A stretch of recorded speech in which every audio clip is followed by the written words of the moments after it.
how can the NBI be sure there was really a contract if they can't even identify the said assassin? Hindi naman po kailangang mahanap kung sino po yung kinausap.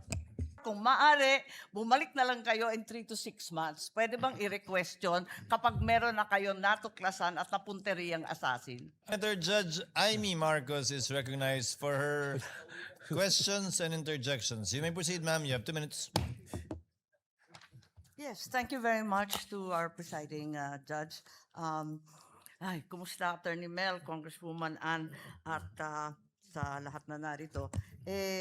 Itatanong ko lang, kasi sinusundan ko rin yung kwento ninyo, na kahapon sabi ninyo na 100% certain na si VP Sara contracted someone over the alleged plan to kill the president as well as 2 others.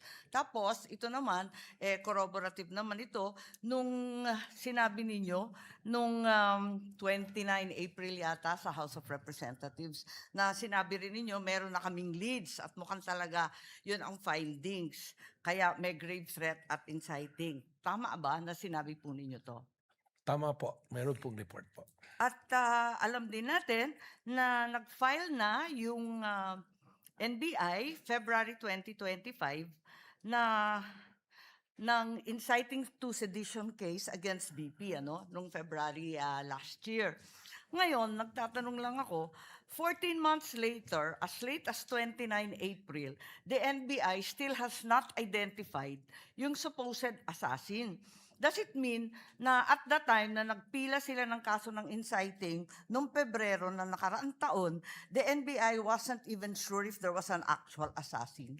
Alam ko before your time to, no, Mel? Pero tinatanong ko lang, how can the NBI be sure there was really a contract if they can't even identify the said assassin? Respectfully po, Your Honor, magkaiba po kasi ang elemento nung yung pong kaso ng grave threat saka inciting based on the investigation report at based po sa findings ng NBI noon, nakumpleto na po yung elemento ng grave threats saka ng inciting to sedition. Hindi naman po kailangang mahanap kung sino po yung kinausap na assassin. That is not an element for the filing of a complaint. So ang sinasabi po ninyo, tama yung pagka-file, pero hindi kompleto yung mga findings dun sa affidavit of investigation dahil yan din ang sinabi ni NBI agent Attorney Longtok na nandito siya at pinahiwatig niya na siya ay lead investigator pero wala siyang personal knowledge of whether there was an actual assassin. So, why is it that 14 months after filing of the cases, the assassin is yet to be named? At ngayon, humihingi pa kayo ng 3 hanggang 6 na buwan para tuklasin kung sino nga yun.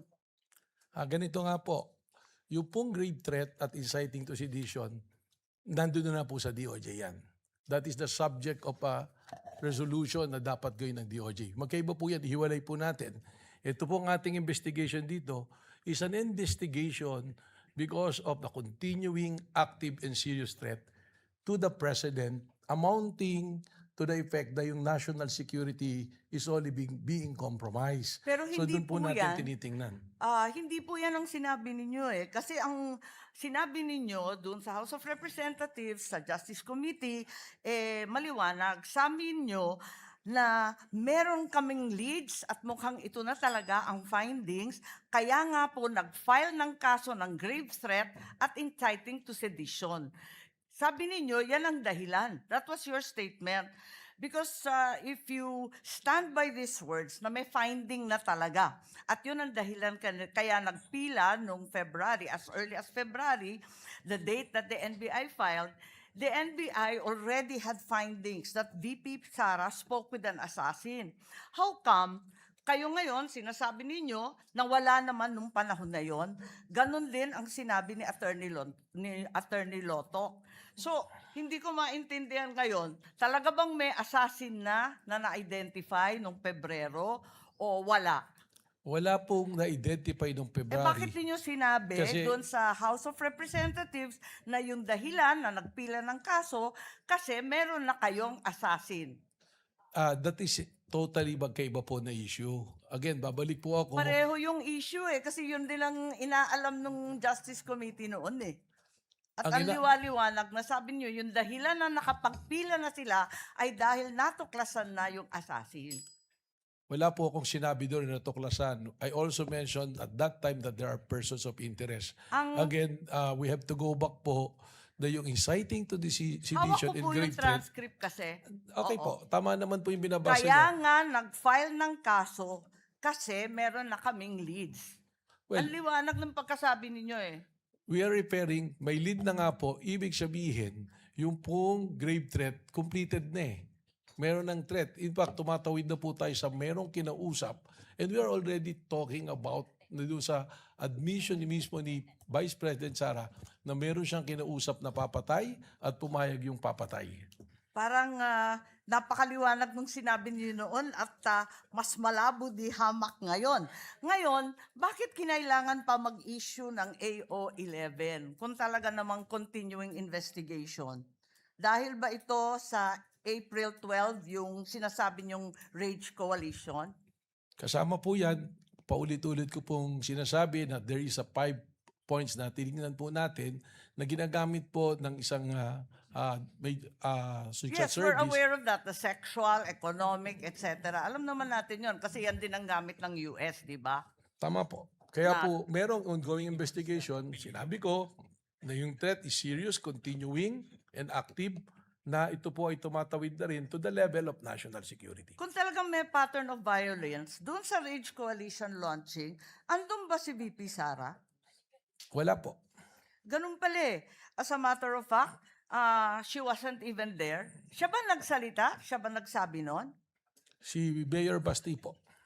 Are you implying na may conspiracy kay VP Sara at Mayor Baste to have the president killed?